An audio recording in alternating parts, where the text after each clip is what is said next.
จับตัวนี้แหละมันหมุนิ่งไปได้เนาะบอกแต่ว่าเราก็แม่นอยู่ไหนเล็งเป้าเข้าปั๊บเอาชมเรากันย่องเลย กระจังว่านี่แหละเอาซื้อเครื่องลืมมาให้เอาโดยชื่อทำไมดอกขอบใจเลยเจ้าเอาโดยเอากินก้อนจังค่อยฟันค่อยบากเพิ่น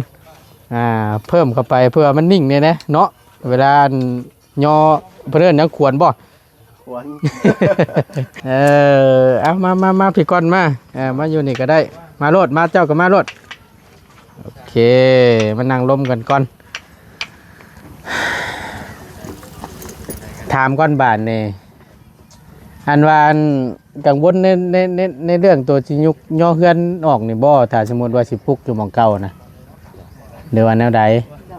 แน่อาหารการกินสิบ่หมูคูยกเด้ก็มีอยู่มีกินมานี่บ้านเฮาน่ะแบบนั้นโดย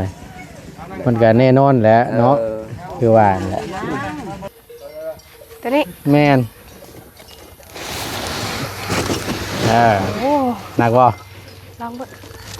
โอ้ตัวนี้ก็แม่น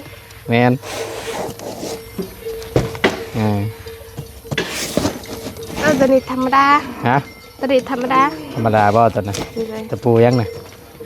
บ่ฮู้ฮะตะปูน้อยตะปูน้อยนี่พี่น้องบ่ต้นชื่อทั้งน็อตหรือว่าเป็นบล็องนะแล้วก็พร้อมกับตะปู2-3อย่างเบิดไปอยู่เท่าไหร่42 ล้านฮะ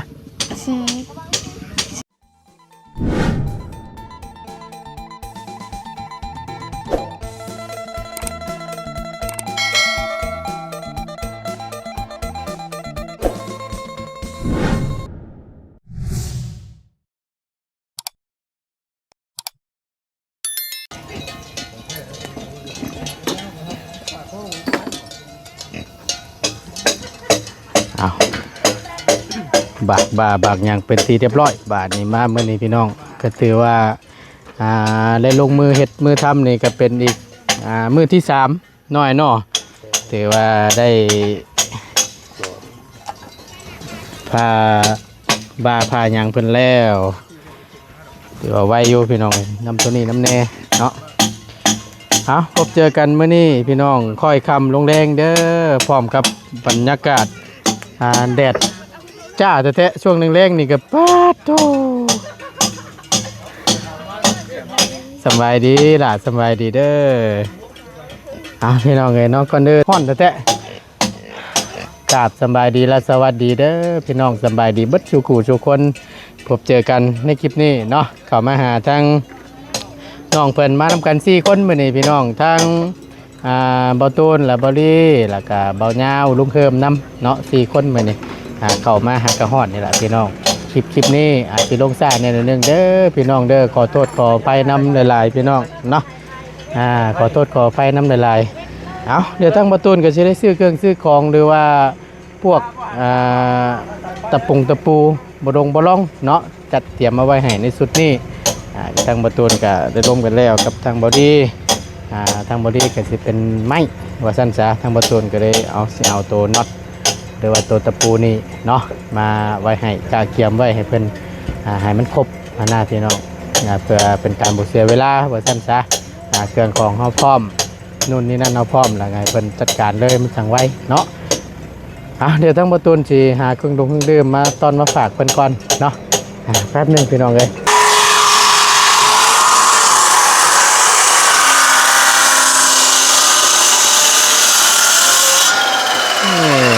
นี่วงเดือนละคักน้อยเนาะตัดปาดหั่นปาดนี่ก็สบายพี่น้องเนาะจวดจัดอยู่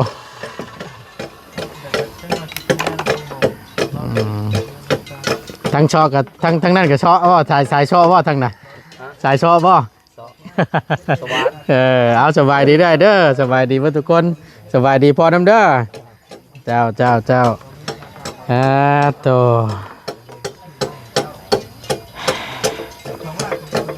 เอาก็ถือว่าได้ปาดตัวไหนแบบเป็นแก่นกูมูเนี่ยแบบว่าปาดยากๆแน่นอนนึงค่ะนะตัวนี้บ่เปื่อยเลือดบ่นี่นะคักกะลีนี่เนาะลำทุ่มอยู่บัดกบบัดหยังได้โลเดือดมาหมับบานนี่เปื่อยเลือดว่าซั่นแต่ว่าตัวนั้นน่ะสิเป็นไม้อันไม่รู้บ่แม่นบ่ไม่รู้บ่ตัวนั้น ไม่แดง ไม่แรงบ่ แม่ ไม่แดงไม่เปื่อยเลือดตัวนี้นะพี่น้องเอ้ยเดี๋ยวก็ นี่เอิ้นทางภาษามือเถื่อก็เอิ้นแกนหินทางเหนือทางบางคนก็เอิ้นแล่น ไม่ตัวนี้บ่อย แม่น แต่ก็ไม่เนื้อแข็งคือกันเนาะพี่น้องเอ้ยมื้อนี้ก็เป็นอีกมื้อหนึงร้อนแต่ว่าอากาศมันเนาะอบอ้าว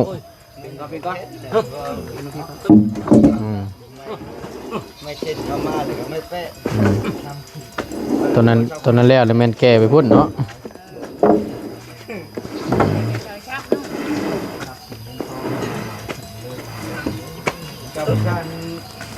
1 2 4 5เสาแล้ว6แม่นตัวนี้หน่อยเนาะ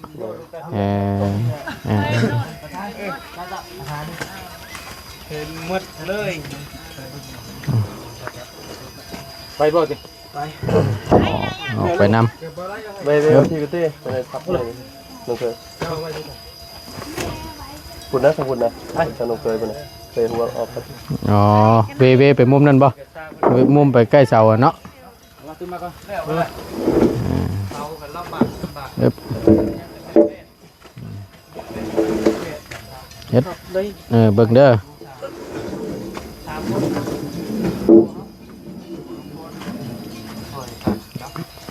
ไปถึง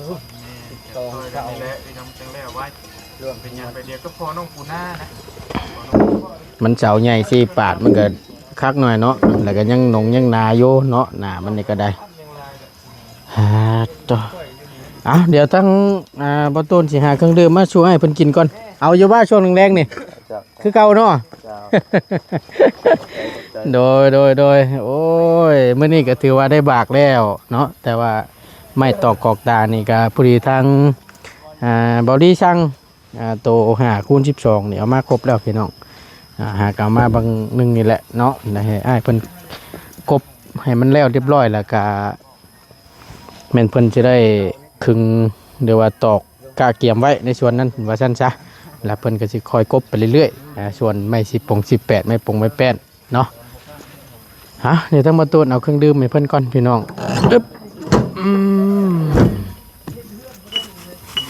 เครื่องดื่มให้เพิ่นก่อน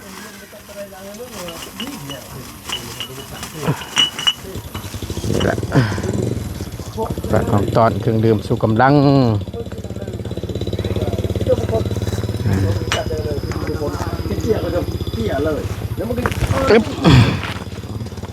ถ้า6,000ยังเหลืออันเดียวเนี่ยจะยืมเลยกับประชงมียังนะซิวเกินพอยังมัน2อันก็พี่ยาวสบายเอาเสาะเนี่ยมาก็จะดึงน้อยก็จะไปซับตัวนั้นบ่เป็นตาเอายังเรียบร้อยดิอุปกรณ์อันไว้อันนั้นพี่น้องไว้ตอกเสาตอกหันตอกนี่เนาะ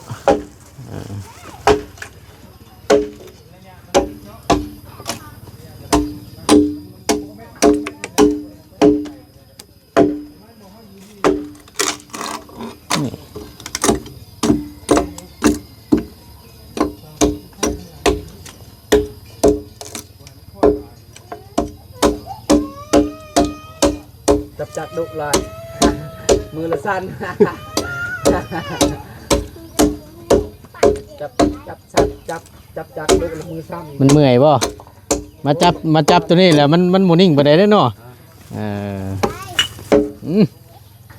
บอกแต่ว่าเราก็แม่นอยู่ไหนเล็งเป้าเข้าปั๊บเอาชมเรากันย่องกันพี่น้องเลย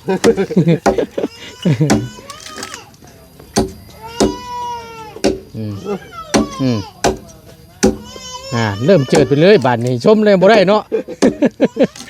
ชม ชุดตะเก่งเราก็ได้ ยันบ่ถึก บ่ถึกซ้ํติ แห้งบ่ถึกครับเอ้ยเอาเดี๋ยวให้เราแล้วตัวนี้ก่อนพี่น้องเอ้ย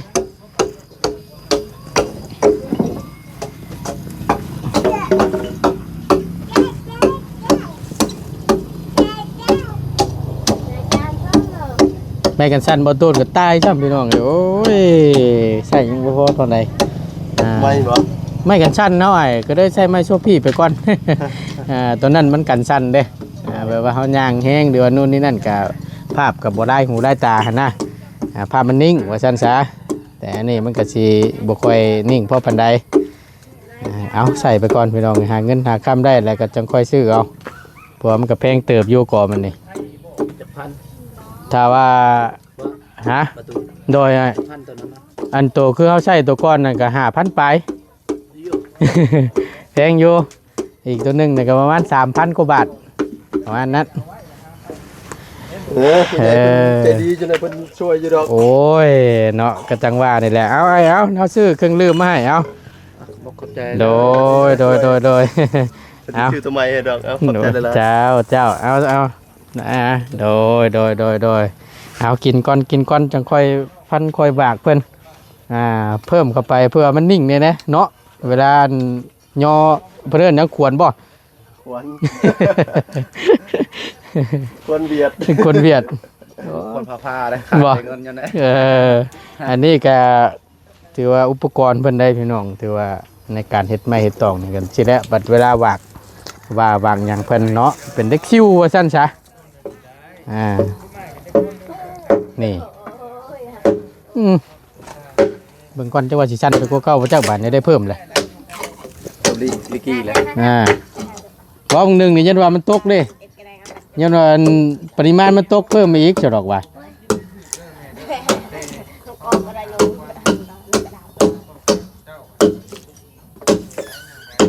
พันออกก็คือว่าเขาเอามัน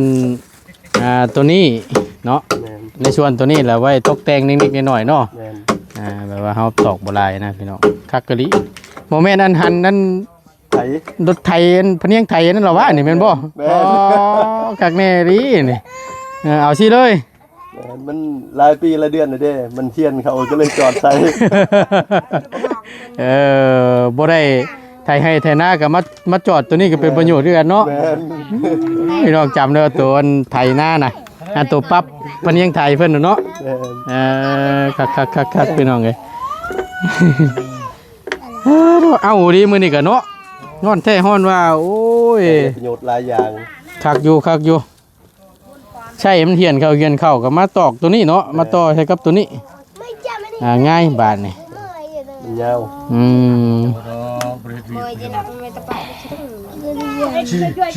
เอามื้อนี้ก็คงสิบ่แล้วก็เติมนึงแล้วเนาะบากตัวนี้เนาะบื้นบ่เพราะว่าไม้ตัวนั้นก็มาแล้วมันกบตัวนั้นนำได้น่ะเนาะ ต่อตัวนี้แล้วกับกบตัวนั้นต่อ เนาะ มันขอบแล้ว พอแล้วก็แม่นประกอบบ่ แล้วว่าต้น โดย ตั้งไว้ใส่กัน นี่แหละก็จังว่าเฮายังถามทั้งเจ้าบ้านเจ้าเฮือนเพิ่นอยู่ไอ้ถ้าว่าเป็นไปได้นี่ก็ในชวนตัวเฮาหรอกว่าเบิ่งสถานที่แล้วก็คือเห็นนี่แหละพี่น้องถ้าว่าอยู่หม่องเก่านี่สิเหมาะสมที่สุดเฮางามเฮาน่ะส่วนตัวเฮาหวะ เราก็สิมาเราเว้าหันแบบนี้ โดย เราว่าสิฮืออยู่เราว่าสิฮือแล้วเรื่องอยู่เรื่องกินแบบหาเหือแห้งไอ้โมโคหั่นนะเราบ่มีบัดนี้เราว่างั้น อยากอันหาหมู่มายกย่อเพื่อนนี่บ่แบบย่อไปตั้งไว้มองไม้ก้อนใช่บ่ แม่นอ๋อแล้วยังคิดยากในตัวนี้ แม่น ถ้าว่ามองเก่านี่ สิมางเลยบัดสิได้นอนดินได้ล่ะว่าแบบนี้นะ ถ้ามางนี่ก็บ่เป็นแต่เอาเบิดคือว่านั่นแหละนอกจากว่าตัดแล้วก็โจมหาหมู่คนในบ้านนี่โจมยกย้ายออก หาบัดก็ต้องมีอยู่มีกินแบบกินข้าวหน้าวันนี้กินอื่นเนาะเราอ่ะบ่มีนี่อาหารการกินอะไรซื้ออาหารหมูให้ครูกินได้หาหมูนี่เป็นเนี่ยนะ บ่อันมาพี่ดูฉันอันมาพี่ดูอันลุกมาพี่มาคุยกันวงดูหา เอามาพี่ก่อนมามาอยู่นี่ก็ได้มาโลดมาเจ้าก็มาโลดโอเคมานั่งลมกันก่อนถามก่อนบาทนี่อันว่าอันกังวลในเรื่องตัวจิยุกย่อเฮือนออกนี่บ่ถ้าสมมติว่าสิปลุกอยู่หม่องเก่านะหรือว่าแนวใดแนวอาหารการกินสิบ่เอา หมู่ครูยกเด้บ่มีอยู่มีกินมานี่บ้านเฮาน่ะแบบนั้น โดยมันก็แน่นอนแหละเนาะคือว่าแหละ ม้างเห็นหน่อยก็ม้างขาดก็ม้างเกิดก็ม้างอะไรที่หยกตัวนี้หยกไว้ จมไว้มองแลมองนึงก่อน แจนี่ พอได้นอนสามเพื่อนหลัง มอไก่ได้โมไก่ ใหญ่แล้ว หลังใหญ่แล้วเนาะแต่ว่าติดอยู่ตรงที่อาหารการกิน บ่คือในเมืองคือว่ามีแต่จ้างอันนี้คือว่าหาเอ้ยหาน้องคือว่าละว่านตอนนั้นแบบว่า หาเหือหาแห้งหน่อยเนาะ งั้นจะอุบใจอยู่แม่ใจพวกนี้แมวกิน หมูมีแนวกินชูหมูกิน โอ้ยลูก ก็มีเป็ดมีไก่มีหมูก็ยังพอได้ชูหมูคู่กินเนาะ แม่น อันนี้ก็คือกันพี่น้องบอกว่าจะอยู่ใส่และกำหาเหือหาแห้งหมูแต่ว่ามันยกมันย่อแล้วผมมีข้าวมีน้ำย่อหมูกับโยบัดหน้านะหมูก็บ่อยากมากคือว่านั่นแหละเข้าใจอยู่ตัวนี้เนาะ เป็นมือปลุกละเป็นมือจองไปเลยปลุกเอิดเลยจองมามีเลยหยับเอา เพราะว่าในส่วนตัวเฮาอันนี้เด้ออันในส่วนตัวเฮานั่นถ้าว่าปลูกใช้หม่องที่เก่าหรือว่าหม่องเฮือนหลังเก่านี่งามเพราะว่าพื้นที่ถ้าว่าอนาคตเนาะหาเงินหาคำได้ก็เกาะกระเทอะเพชรเฮือนครัวและห้องน้ำต่อลงพุ่นเลยแล้วก็มาทางนี้ก็หน้าบ้านมาทางนี้มุมทางนี้อะไรเยื่องไปทางนั้นล่ะแม่นว่าเฮ็ดเดินเฮ็ดหยังก็ได้ยามมีการมีงานก็สะดวกสบายน้อยเนาะถ้าว่าเอาเฮาปลูกเกินใหญ่ไปทั้งพุ่นปัดแลนมันมาจังซี่อันน่ะแล้วมันก็บ่คักแล้วเพื่อต่อกระถึงบ่เทิบหมอกเพื่อนของเงินครัวหั่นแหละมันก็สิบ่วิตบ่งามอีกนั่นนะ ตัดใจลูก อ่า ลูกมาแนวใดจ้ะแม่กระน้ำ บ่ว่าแล้วตามใจเฮาตามใจเจ้าของเงินนั่นแหละเนาะ คือว่าห้ามงามไผก็งามเบิดบ่ได้เห็นก็ว่างาม อันน่ะก็สิว่านี่ เอาว่างามชาวบ้านเขาว่างามนำ แม่นก็มันนี่ก็จังว่าเบิ่งกันอีกเทื่อนึงเนาะครับว่าจังซั่นก็ได้เพอมันยากในอาหารการกินว่าซั่นถ้าสมมุติว่ามีเงินชื่อแนวอย่างนึกกินมันหาหมูยุกออกเลยเนาะแล้วตักปุกบ่องเก่าเนาะเอาก็จังว่ากันอีกเทื่อนึงซั่นถ้าว่าจังใดก็ได้เนาะมีแต่ว่าเดี๋ยวเบิ่งกันอีกเทื่อนึงให้เพิ่นคักเกียมไว้นี่ก่อนแต่ว่าจังซั่นก็ถ้าเขาว่างามนี่ก็แม่นมองนี่แหละพี่น้องมองเว้านี่แหละ ประกอบนี่ก็เพิ่นว่าสิ ประมาณจังมื้อไง ประกอบอยู่ทางนอกก็ได้ประกอบทางนอกเฮาบ่ได้ยกมาใส่ อ๋อแบบว่าคักเกียมไว้อยู่พุ่นเนาะ สถานที่มันกว้างเด้ท่านนี่เด้ โดยเฮาก็ต้องยกมาใส่ก็ได้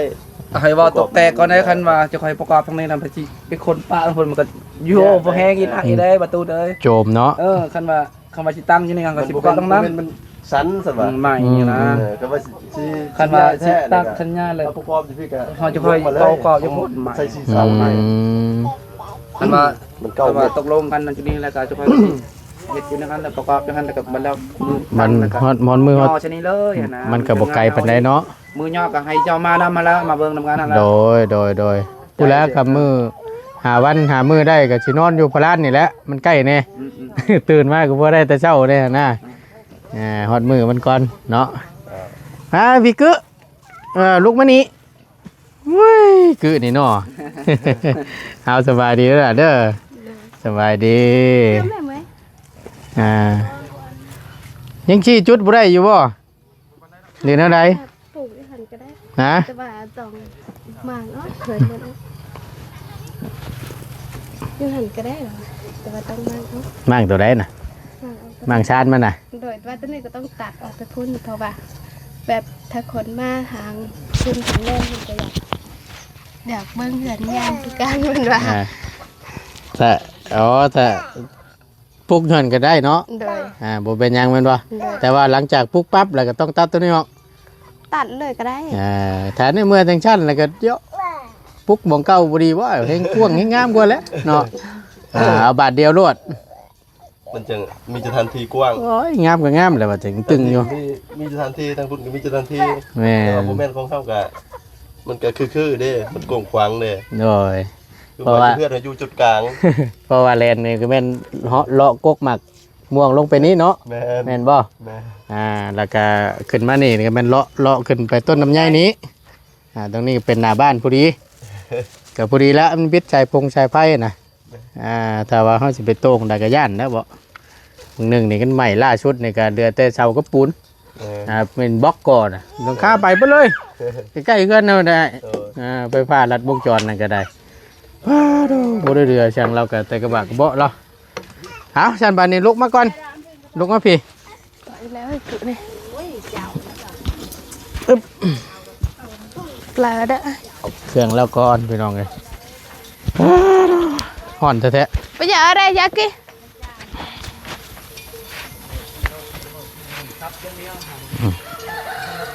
ๆมา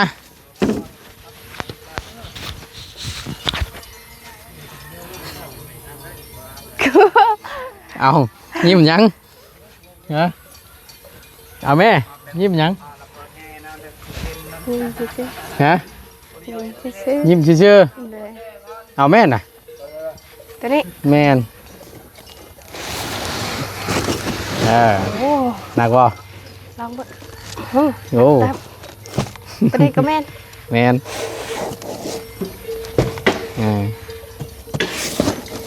ตัวนี้ธรรมดา ฮะ ตัวนี้ธรรมดา ธรรมดาบ่ตอนน่ะ เลย ตะปูยังน่ะ บ่ฮู้ ฮะ ตะปูน้อย ตะปู ตะปูน้อยๆ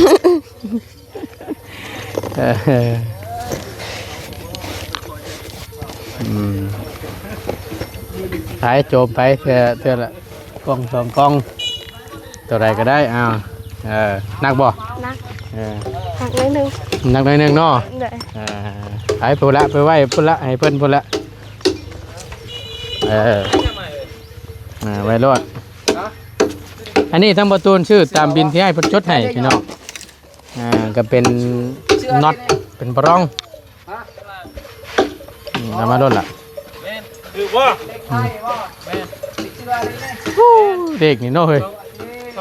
คือว่า เราก็ซื้อแต่บนเราน่ะมาซื้อบนมาซื้อจนบนไม่ยักออกมา โอเค ดีใจแค่ไหนก็เลยมาเล็กชื่ออะไร เบิ่งดูเอ้ยเช็คเบิ่งดู เป็น5 วันหมดแล้วกันหมดนะ ครบบ่ตามที่เจ้าบอกเพราะว่าเขาชื่อตามที่บินที่เจ้าจดได้ ซื้อเนาะ ครบเนาะเจ้าเส้น โอเคเลย ได้น้อยเนาะ เดี๋ยว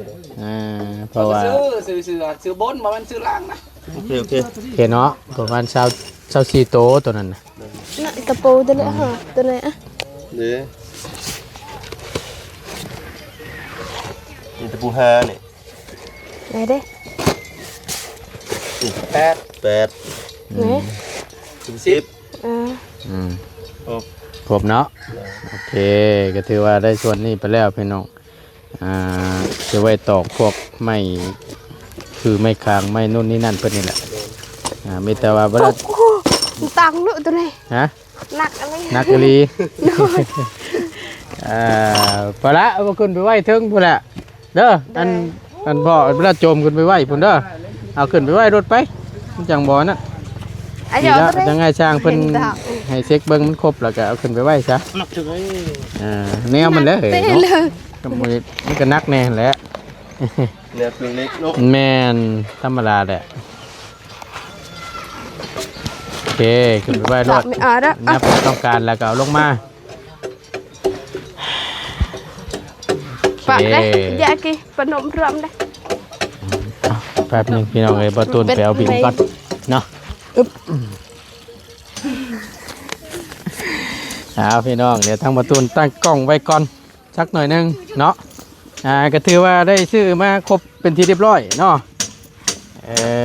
อึ๊บ นั่งใส่กับบ่นั่งเนาะเจ้าก็เนาะเมื่อยนำเลย ให้นั่งถึงเงินเสาเพื่อนใหญ่ๆงามๆนี่ก็บ่นั่งต่ำอยู่เอานี่แหละบ่ตูนซื้อพี่น้องอันนี้ก็ตั้งกล้องไว้บ่ฮู้ว่าเซียนคักบ่หรือว่าจังใดเนาะประมาณนี้พี่น้องบ่ตูนซื้อทั้งน็อตหรือว่าเป็นบอลล่องนะแล้วก็พร้อมกับตะปู2-3 อย่างเบิดไปอยู่เท่าไหร่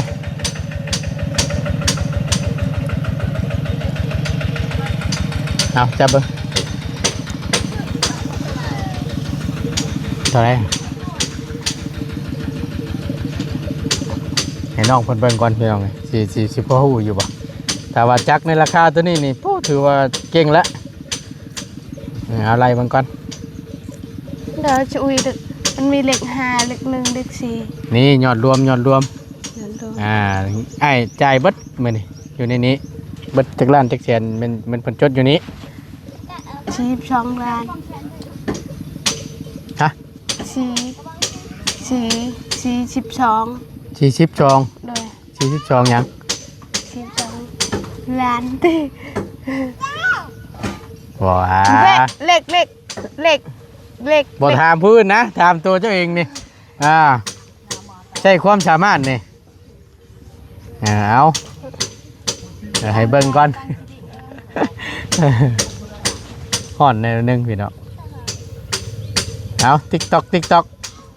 42 ล้าน 42 ล้าน โดย เจ้าได้ล่ะถามเบิ่งก่อนฮะยังบ่ฮู้แล้วเนาะปะโถ ก็เห็นกันเหรอแต่เกิดก็ให้ ใจเบิ่งเอาบิดมา42 ล้านบ่เจ้าเมื่อกี้นี่ โดย ป้าตัวมันกลัวฮอดค่าสร้างเฮือนเจ้าผู้ได้หลายเอ้ยให้ซื้อตะปู2-3แก๊สนึง 40 4 แสนซาว อ๋อ นี่หน่วย10ห้อยพันหมื่นแสน น้องนับว่าเป็นเด็ก นับ ชูน เด็กชูนตายนี่ เด็กชวนหลายโพด ได้ โอ้ยเนาะเอาพี่น้องก็บ่ตูนชื่อไปทั้งเบิดทั้งมวลในมื้อนี้เนาะก็เบิดไปอยู่420,000กีบเนาะก็ประมาณนี้พี่น้องเอ้ยก็ถือว่าได้ส่วนนี้ไปแล้วเนาะก็มีแต่ว่าอันนี้ก็เป็นเงินทั้งพออำพรกับแมติกเงินส่วนที่ยังเหลือน้ำบ่ตูนล่ะพี่น้องทางพอเพิ่นเห็นในคลิปก็พอดีว่าซื้อในส่วนนั้นได้เด้อบ่ตูนเด้อว่าซั่นพอดีบ่ตูนก็จัดแจงมาให้เป็นที่เรียบร้อยแล้วเนาะก็ถือว่าได้แล้วในชุดนี้เลยเนาะก็มีแต่ยังให้เจ้าขอบบุญขอบคุณทางพ่อกับแม่เพิ่นนี่เด้อมือแนมกล้องนี่ก็ขอบใจเพิ่นนี่หลายให้พรให้ใช้เพิ่นนี่เด้อ โดย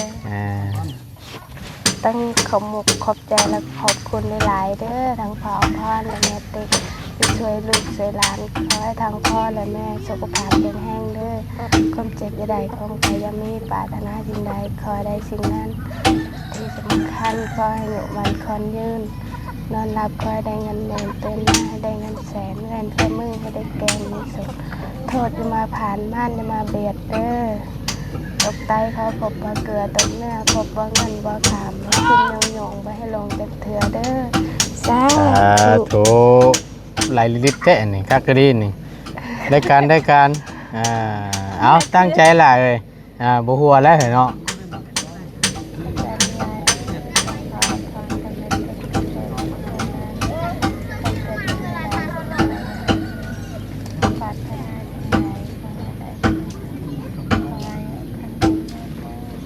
สาธุ